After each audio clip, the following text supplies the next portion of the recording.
Good morning, ladies and gentlemen. My name is Ryan Suter, and we're here this morning with Greg Brown. Now, Greg Brown is the Managing Director and CEO of CurveBeam AI.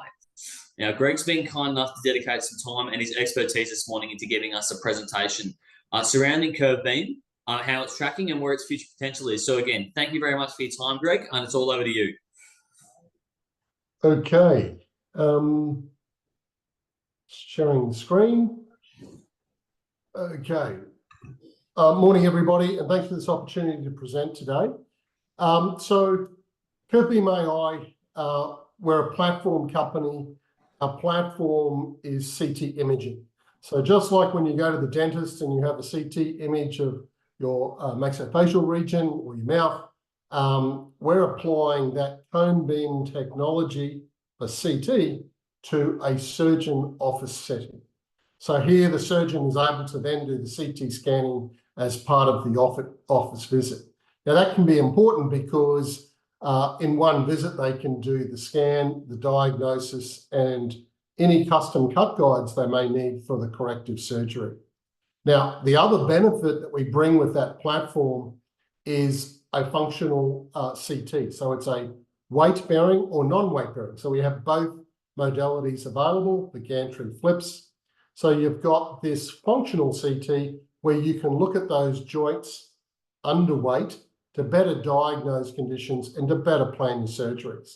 And then we have a SaaS-based model that works applying AI solutions to critical surgical decision points and automating a lot of those processes. And here's an example of in foot and ankle being able to do the bone segmentation and separation.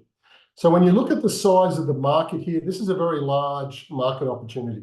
We're first to market with both functional weight-bearing and a point-of-care solution for a group surgeon office or a hospital setting. And we're also first to market with some very sophisticated AI solutions. Now, the US market alone, or the global market alone for the platform is around a $10 billion TAM, and we're looking at around a $2.7 billion annualized market for the SaaS. Now, we have our regulatory clearances on the platform in place. So that means the high-rise and the latest enhanced version of the high-rise, the InReach, and some of our first-generation products. And our first regulatory clearance for an AI solution based on a SaaS model is due around middle of next year. Now, reimbursement is a major driver for any technology, and we have reimbursement or favorable reimbursement in place that we target on the CT scan on the device because CT has been around for a long time. But we also are targeting our first SaaS model to also have to focus a solution in an area that there's existing reimbursement. Now, globally, we have a distribution network. One of those key strategic partners for distributing in the US is Stryker. Stryker Corporation is a very large New York Stock Exchange listed company. They're like the largest player in orthopedics and like twofold larger than their nearest competitor, J&J. And so they bring a lot of firepower for our ability to market the product into the US and to build an install base on which we can build that ongoing annuity for the instrument. So what's the benefit of that functional CT, that weight bearing? Well, here's an example. We've all had an issue where we've had a sore knee, we've had a sore hip, a pain in the foot. Lying down in spine position may not necessarily show what's going on. And I've got an example of an ankle here. Now, this could be a knee, this could be a hip, where, okay, I'm not underweight. That ankle looks pretty good. When we look at it underweight, we can see exactly the impingement point, so where the osteoarthritis is, and we can see that the whole joint is being pushed out, not in, pushed out. So we can see the alignment underweight, we can see directly the contact point, and it's better enabling surgeons to diagnose the condition, and also their surgical interventions can be better planned, understanding the alignment of that joint with the weight being distributed through the joint. Now, our technology is capable of doing foot, ankle, knee, hip, bilateral. So it's natural bilateral weight-bearing CT, and that enables you to ensure that your angles, your heights, your alignments, that the weight is distributed equally through the skeleton, so that you're not potentially creating an issue on the contralateral limb or downstream from where your intervention, or upstream where your intervention may have occurred. So these are some of the benefits for the functional CT, which is our primary platform. So why is this a benefit to a group surgeon setting? And I would like to make the point, US, Europe, New Zealand, we can go directly to the surgeon. In Australia, we work through the imaging chains. It's not we're not able to sell the device to a surgeon in Australia, so we work through the imaging chains. But in all other markets, we work directly with the group surgeon offices and or the hospitals. So the benefit of this product being point of care is, instead of a patient coming in to see the surgeon, then being referred out to get a CT image, to come back to the surgeon, and they need that CT image to better diagnose the condition, but also for their custom cut guides for their interventions. So now, in one visit, one scan, the surgeon can do the diagnosis and upload that image for his custom cut guides for his surgery. Now, in addition to that, some key requirements that are needed in knee and hip surgery, you need a bone quality assessment to identify whether you're cementing the joint, whether you want to do a pro or pre-treatment. There's a whole range of decisions. So today, that's another referral out to a different imaging center to do a dual energy X-ray for doing the bone density. Now, in our case, we're applying deep learning AI and automating all of those steps on a CT image to offer a bone density test. So in one visit, one scan, the patient can go in to see the surgeon. They've got the scan, they can analyze, diagnose, upload for their custom cut guide, and also have what was the bone quality of this patient, so that they can make their decisions on cementing or not. So it makes for a huge workflow advantage. At the same time, it's delivering revenue to the surgeon. They're getting to build that initial CT scan of $240 in the US. It's around 200 to 300 euro in Germany, under 100 euro in France. It's about $210 here in Australia for the radiologist. But what we can see is that now for these group surgeon settings, they're able to build that revenue. So it's a revenue benefit, it's a workflow benefit, and it's a benefit to the patient, because from a workflow perspective, it's much better to have one visit than having to be referred out to multiple imaging centers and the delays on which you can get through to your corrective surgery. It's also a benefit in the fact that to the payers, they're dealing with one visit, not multiple visits. So we look to apply these AI solutions as SaaS models off our platform to better plan that surgery in that point of care setting with the surgeon directly. So some of the AI solutions, as I pointed out, this is one of our scans can segment and separate all the bones and joints of the foot on both feet. It can standardize and objectively give that measurement. Today, that is done manually by a foot and ankle surgeon. We've just published recently 2 key opinion leaders who didn't believe AI was capable of doing this accurately, did a study, 500 patients, and we were able to show there that it was as accurate as their diagnosis, but it saved them 97% of their time. Now, the other major benefit is that it's no longer operator dependent. It's a standardized and objective result. It's not non-standardized or subjective. So it means that you don't need to be a key opinion leader to get the same diagnostic power from these images. And there is a lot of diagnosis that comes from the anatomical measurements in the foot and the angles to better diagnose some of these conditions. But that's just one example of where we can apply the deep learning AI to deliver real-time solutions in improving diagnosis.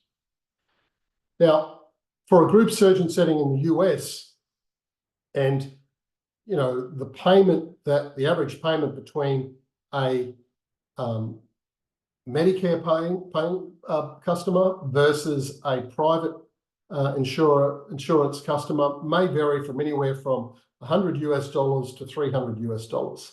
That's the reimbursement range. On average, you're going to have more privates because that'll be between the Blues, Aetna, Cigna, United, WellPoint. So you'll find that your average comes out around $240.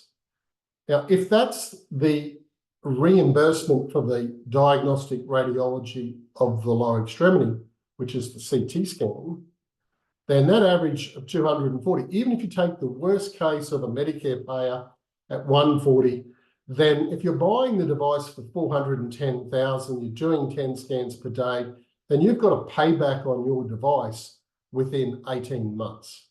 And that's working on the lowest payment. You take the average, it's an even faster payment. And then if you bring in bone density as a second payment, then this becomes a very powerful model in helping to show the type of break-even point they have in covering their cost and or covering a lease on the device. So that's a key driver of utilization, is the reimbursement. Foot and ankle, there's a lot less procedures done on foot and ankle than knee and hip, but foot and ankle still does a number of procedures. I think there's around 350,000 foot and ankle procedures that are done yearly in the US. So Stryker, this is our US partner. We have a co-marketing and distribution agreement with them in the US. They have 500 reps, 40 regional specialists. We did the deal with the foot and ankle division, and this was where the high-rise would be in the office. Patient would go onto the high-rise, have a foot and ankle scan, and then they could upload their custom cut guide directly into their prophecy, which is the cut guide for doing a total ankle replacement. So that's where the agreement started.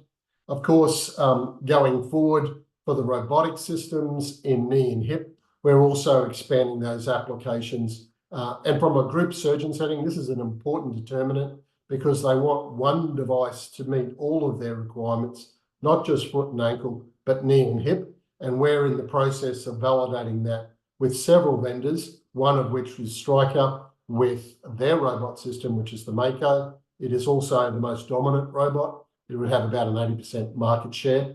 So we're also looking to validate the data sets for their robot. So we are already in a number of the hospitals. So the key segments that we target are the hospitals, the group surgeon settings, and in certain markets, the imaging chains. But here in the hospitals, we have a lot of placements on all of our devices, everything from all three Mayo clinics to NYU, UCLA, Kent, Duke, Midwestern, Penn, Harvard. I mean, we've got a lot of KOL sites that are utilizing our weight-bearing CT technology.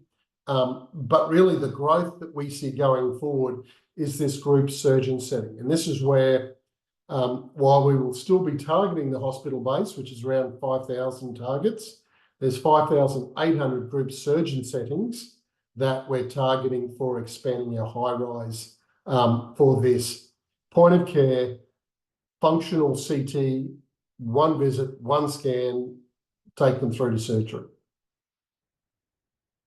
So today, we'll be looking to offer one of those high-value tests as an AI solution where we'll be automating all the steps that would be done on a DEXA today. We can also do it on a CT scan. There's reimbursement in place for a bone density test from the CT scan. And we can automate all of the steps that would be involved manually in a radiology setting. Here, we can do that on the platform directly. Now, why is that important? Well, when you understand the business model that we have, and for each high-rise, it's a one-off sale. It sells for around $410,000 US. It builds off that 73700 diagnostic radiology of the lower extremity. It's a scan that this is what we target as the 73700. It's around a $220 to $240 payment, and it's under a national coverage determination in Medicare. Not regional, national. We target around 50% gross profit on this sale model, and we have a trailing revenue of service agreements, which is around 5, sometimes 10%. But where we build the real annuity going forward is on a high-value test like bone density, which is a bone quality assessment around the cementing decisions in knee and hip. So if you look at a group surgeon setting in the US, they can average around 100 to 150 patients a day in a group surgeon setting. So if half of those patients are new patients and they're presenting, then there's anywhere from 50 to 75 bone density scans that they could be doing today within their own guidelines under knee and hip. But let's just say there's only 10 bone quality assessments done each day. That BMD is covered under insurance at around $140 for that BMD report. We'll be able to charge $90, and it's a real time. It takes, from the moment the image is uploaded into the cloud, once we have our FDA clearance, that SaaS model will deliver that bone quality assessment to a surgeon. So for every 100 high-rise that we have placed in that group surgeon setting with knee and hip surgeons doing knee and hip replacements, then we can start to look at 10 bone densities a day. This represents around a $350,000 annuity each year for the life of the device. It represents, with every 100 devices, $35 million at a 90 to 95% gross profit that we get to bill off that installed device. So you start to see the significance of the Stryker relationship and our ability to place these devices in the market quickly, especially in the US, because this is where the BMD is reimbursed, and it's the only market that has that BMD from a CT scan that has a favorable reimbursement position today. Again, that's under a national coverage determination, and it's really in that group surgeon setting that they would be covered because they don't have access to DEXA. So we see that the annuity, it's a dual business model. You've got the instrument sales model, trailing revenue of service, but we also have this SaaS capability that allows us to offer software as a service, SaaS, either as a subscription model, like in the foot segmentation and separation, and as a discrete SaaS model in the case where there's a reimbursement-driven result, like in the case of bone density. And that's where we can really build the annuity going forward. So for every 100 devices we place, as we build that annuity, we can start to really see a cumulative impact on our revenue and our profitability going forward. So it's a very attractive market, not only in the instrument, $10 billion market, but also on that annuity stream.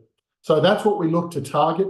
We've made sure that we're in areas where there's favorable reimbursement, and we look to build this model in clinical solutions and workflow benefits directly in that point of care setting. So finally, this is our distribution model globally. We have the strategic partnership in the US. We also have direct sales capability. We have two direct affiliates, one in Germany, one in France, and we're also building out our distribution network in Europe, Asia. We're going direct in Australia, but most other continents we have distribution models beyond the direct model that we have in the US and in Germany and France. So that's our land and expand commercialization. We're well established there now, and we're looking to build those direct capabilities more over time. So finally, over the last fiscal year, we had some real headwinds in the launch with placing high-rise in that group surgeon setting. They all want one device to do not only the foot and ankle, but the knee and hip. And as we start to build through and validate those data sets for the custom cut guides needed for the robotic systems or the augmented reality systems, then we'll be able to start to broaden the functionality of our high-rise for meeting all the lower extremity requirements. And that's where we feel that once we've got those milestones in place, that we'll be able to start to see a tailwind, because we're reducing that headwind in the case of how we can place in a single group setting, which has, knee, hip, and foot and ankle surgeons where they can commit to a single device. So on that note, I might hand it over to you, Ryan, for any questions. Thank you very much, Greg. Really appreciate it. So we'll just shift now into the Q&A component. Ladies and gentlemen, if you have any questions you'd like me to ask Greg, please feel free to submit them through the Q&A function on Zoom, and I will ask away. Now, I've just got a couple here to kick things off, Greg. So obviously, CurveBeam's just been in the process of raising capital. Can you tell us how that capital is going to be deployed to advance the business from where it is now? Yes. Look, the capital is really being focused into two areas. One in the R&D and the final validation of these robotic cut guides for the likes of Mako and the augmented reality systems and the other vendors, Medacta, Conformis, Micropool. And the more that we can do and validate that, the more utility we build on it. So there's the R&D component, but there's also the sales and marketing component where we can support more in the field, not only in applications, but technical support. We've just got our V2 FDA clearance through, and we're now working through trial sites for validating some of the robotic systems. So a lot of investment going into those areas. I think that once we're through the validation of some of the robotic systems, and we're targeting this quarter, that with those tailwinds, we'll also be well placed to deploy that capital to build out the support structures that we will need in supporting that launch once we see a step change in adoption of the device due to solving these issues around other custom cut guide requirements. Okay. And then just on the topic of growth, realistically, what catalyst should investors be looking for within the next year? And then obviously forward looking from 2025. Okay, so for this year, the key catalysts for me are those validation of the robotic systems for the knee and hip. Now, remember, I think they're forecasting 3 million procedures a year in knee and hip by 2030. There's around 350 foot and ankle procedures. So that's a major driver. So getting through the validation of the knee and hip for the custom cut guides for the various vendors, but also the robotic systems, is going to be a key catalyst. So we're looking to hopefully in this quarter get out a announcement around one of those key robotic systems, and that should be a significant milestone from a value creation perspective. The other key milestone to look out for is that first SaaS model is the bone density test. So filing that bone density test with the FDA and any progress in the CE and TGA are also benefits, but the key driver will be FDA, because remember that reimbursement only exists in the US. That FDA filing by the end of this calendar year, early next year, and then the FDA clearance around mid next year are also two key value drivers. So that's the filing of the bone density and the clearance of the bone density. On top of that, validation of the robotic systems utilizing Sharewise for their custom cut guide. So they're the key value drivers for the next 12 months. Beyond that, I think it comes down to how many instruments we can place, that strategic footprint, and how quickly we can roll out the other SaaS models. And so beyond 2025, that's what I'd be focusing on. And also make sure that those SaaS models, which are coming further down the pathway, which ones have reimbursement and which ones will be coming under a subscription style agreement. Yep. Okay. Really appreciate the update in that regard, Greg. Now, just moving on here, realistically, you guys do seem to be fairly well established in the Americas and in Europe. Moving forward, what are CurveBeam's plans for expanding into new geographic markets? So we have several models. The first being a distributor-based model. In some cases, we will be looking at strategic alliances with similar types of models that we did in the US with Stryker. Yep. We will look to do other strategic models and straight distribution and, of course, direct capabilities. And one of the first markets we're looking to go direct beyond Germany and France will be here in Australia. Okay. And then just on the topic of Stryker, why are they such a key partner for CurveBeam at the moment as well as going forward? Well, our whole business and our profitability and our value creation is going to be built on that strategic footprint of how quickly we can get the high-rise installed. Now, we're going to be able to work with all vendors, and we can still do that in the US with our direct teams. We just aren't able to sell the instrument directly to another vendor. We have to do a co-selling situation with another player like J&J or Zimmer Biomet or one of the other companies like in foot and ankle Paragon, that we would do a joint call where we would sell directly with that vendor. What Stryker has exclusivity around is the ability to distribute, so they can buy the device and place that device specifically in that market. Now, Stryker, because of its, it's the largest player in this field. It has a very large market position in all these fields. And while we want to be as agnostic as possible, we do like this alliance with Stryker because it gets us a lot more opportunity to qualify accounts quickly and do some of the more financial creative solutions that can occur with placing a device.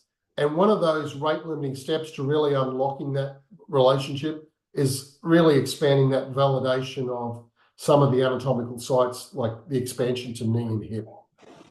Okay. Well, thank you for the clarification and update there.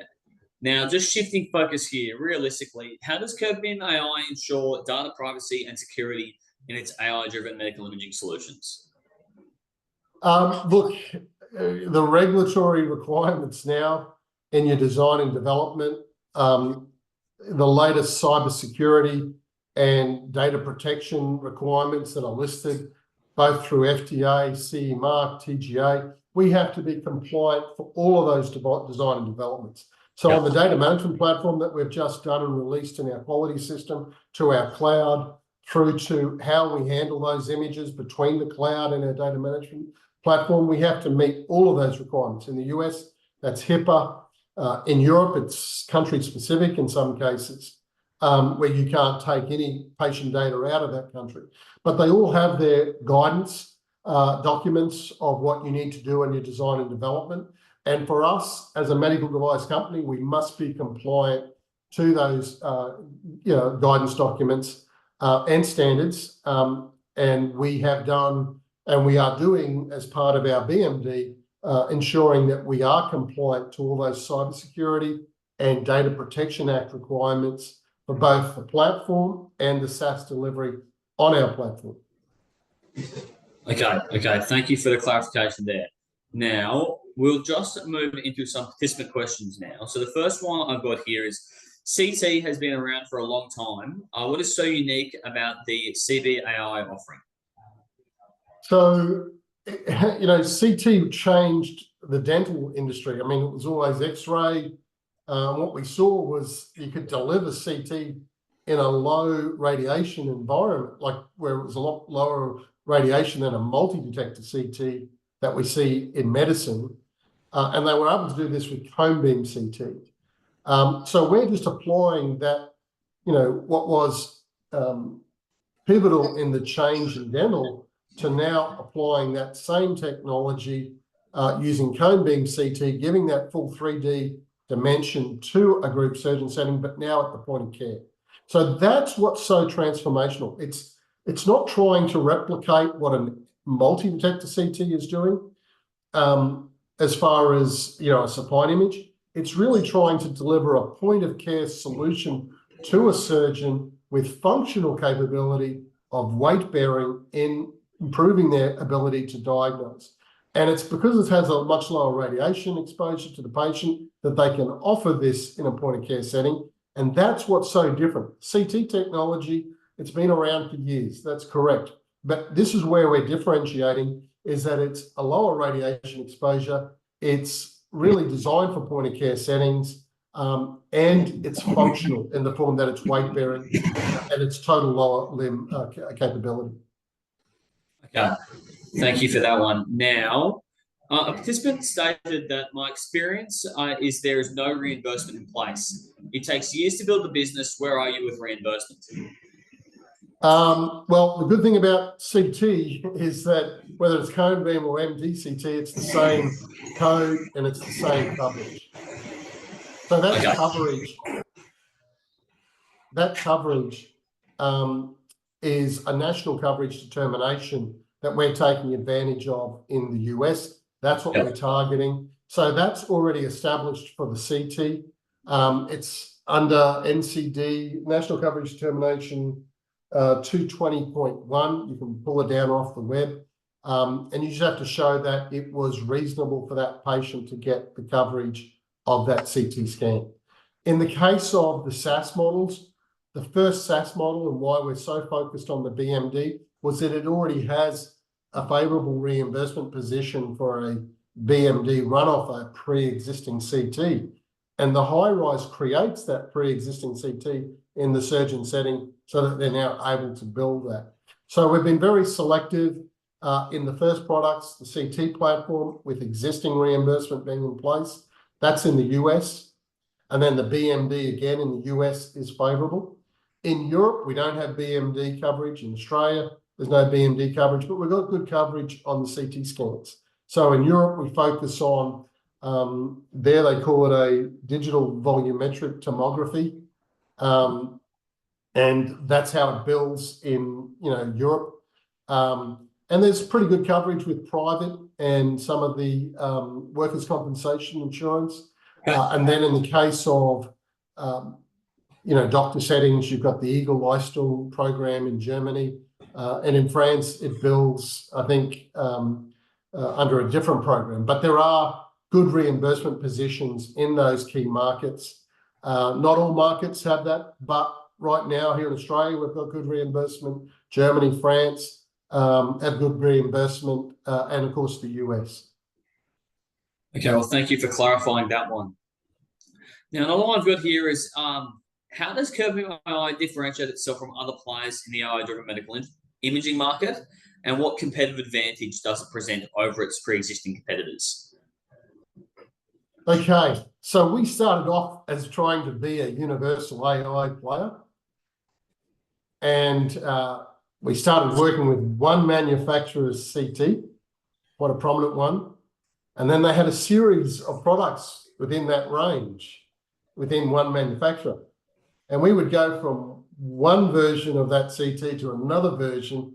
There would be a different resolution of the scan. There was a different angle. There was a different region of interest. Then you would go to another player like Philips or Siemens or Toshiba, and you would find that even within their own ranges and then across the ranges of all the different manufacturers, there are a lot of differences in those images.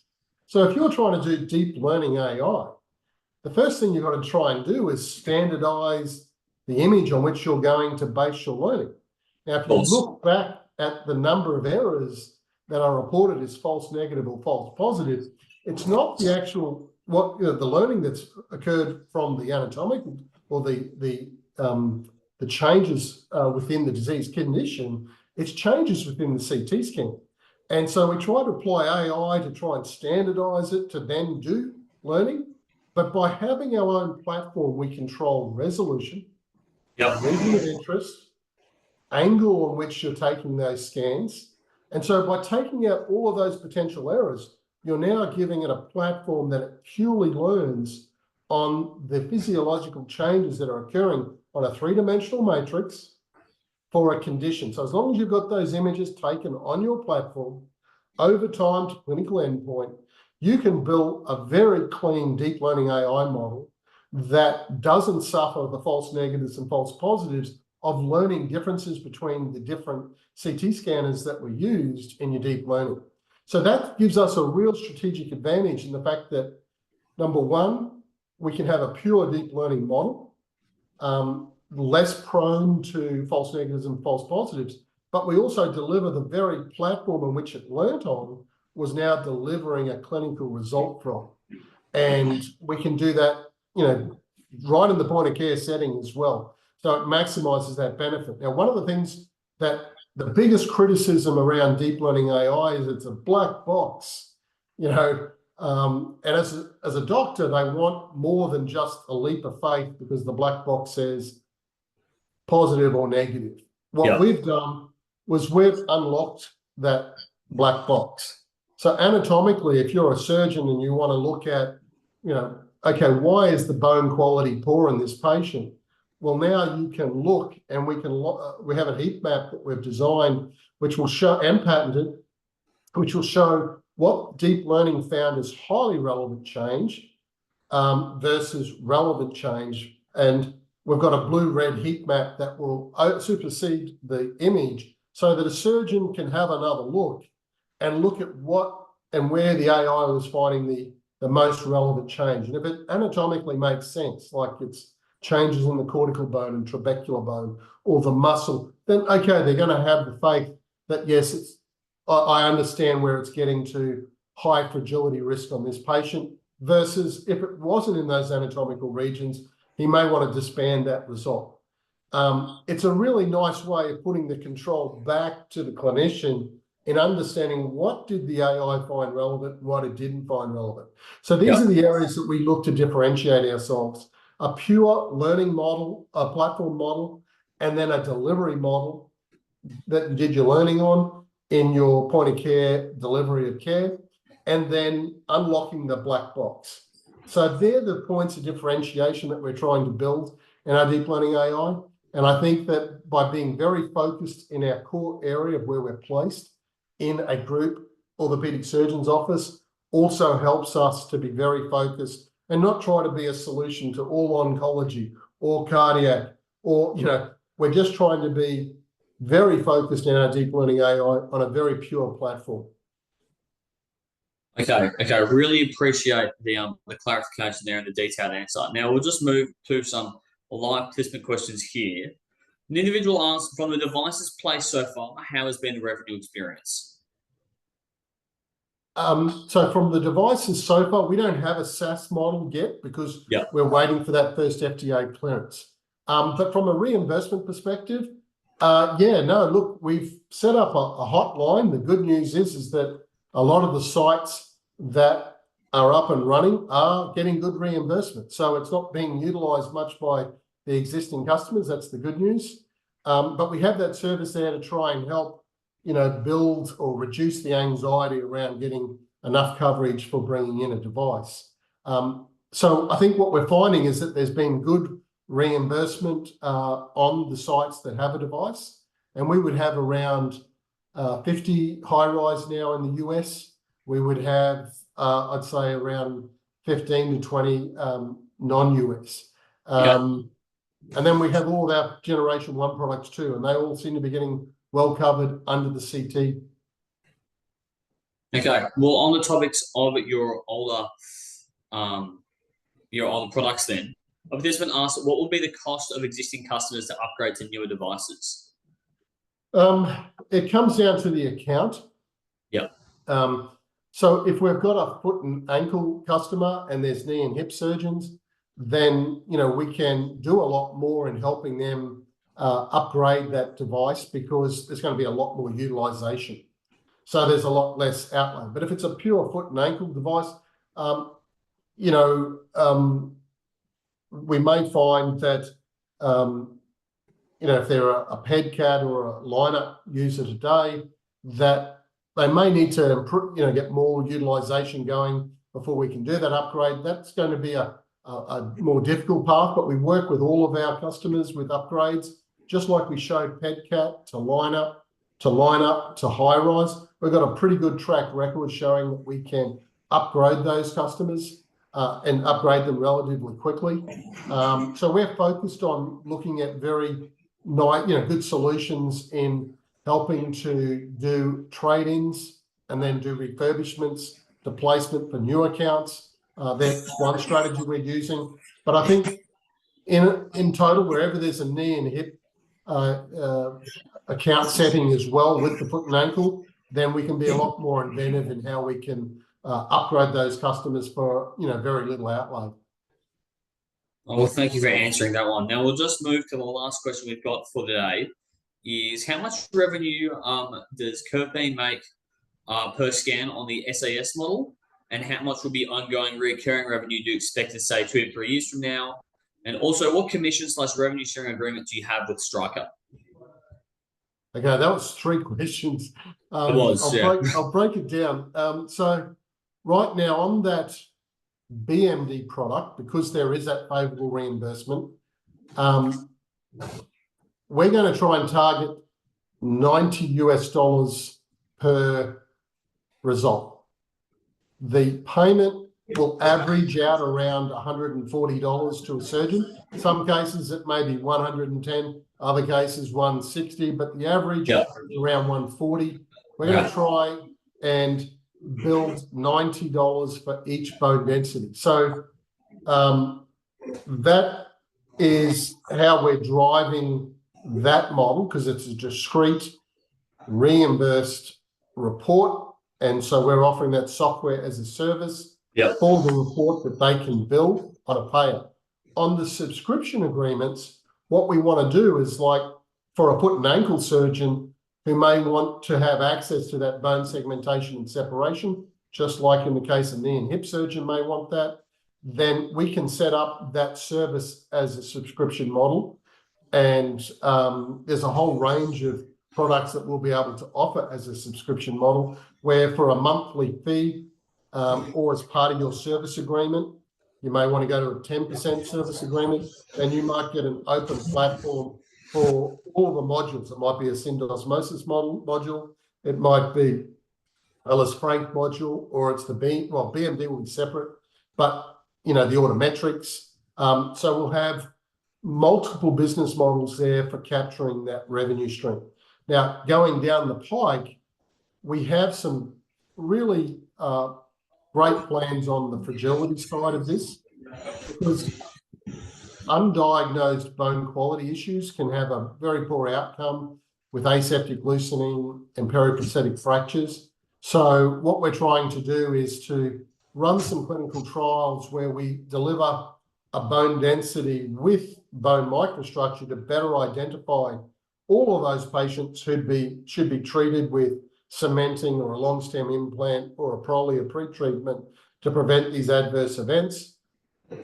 There we feel that we can build the price payment with the insurers directly by offering the 2 tests. We have very strong IP around that. And by running a level 1 trial there, we feel that we can deliver a higher regulatory, a higher reimbursement, and a much more attractive, and we think it's already very attractive, SaaS model, but we feel we can improve that payment over time so that we could most probably target a $300 or $400 payment for that bone quality assessment. And we will have done it off level 1 evidence that shows an insurer that there's a lot less adverse events to deal with by running the 2 together. So that's another area that we look to expand that SaaS model.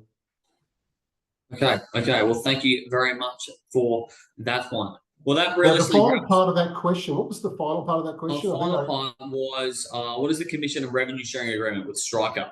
Okay, that's what. Sorry, I forgot that part. That's all right. Apologies. But yeah, so on the agreement with Stryker, we sell them an instrument at a fixed price. They then on-sell into the market. Okay. They do not have a cut of the SaaS revenues, because that's a total separate sell that we do. Once you're a user, you just log on to the data management platform, you log on to the cloud.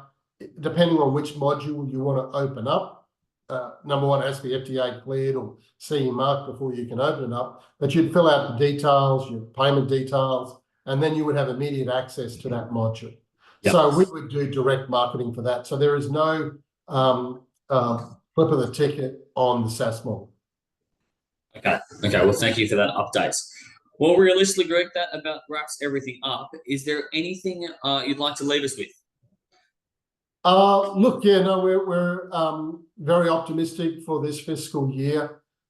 We feel that the bone density testing really puts the care of two of the biggest issues in an aging population, osteoarthritis and osteoporosis, under one caregiver.